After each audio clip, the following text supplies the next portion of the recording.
Samsung A20s, no display. Pag pa-power mo, nagpa-vibrate lang siya. Nakaka-receive ng tawag, nagre-ring siya. Pag pina-charge mo, nagpa-vibrate. Charge ko.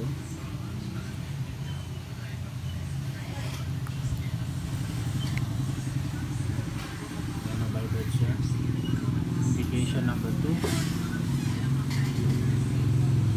Charge siya.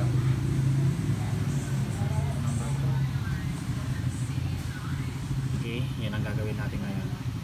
A20s Samsung no back. No display. Yan, natanggal ko na yung cover. Bale, ito papalitan natin. Itong coil na to. Ano po, napalitan ko na ng coil. Bale, palamigin ko muna, medyo mainit. Testing natin mamaya. At ito na po yung resulta. A20s no display. Yan po.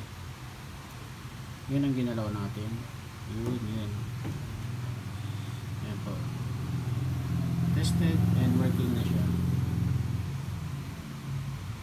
Repair po.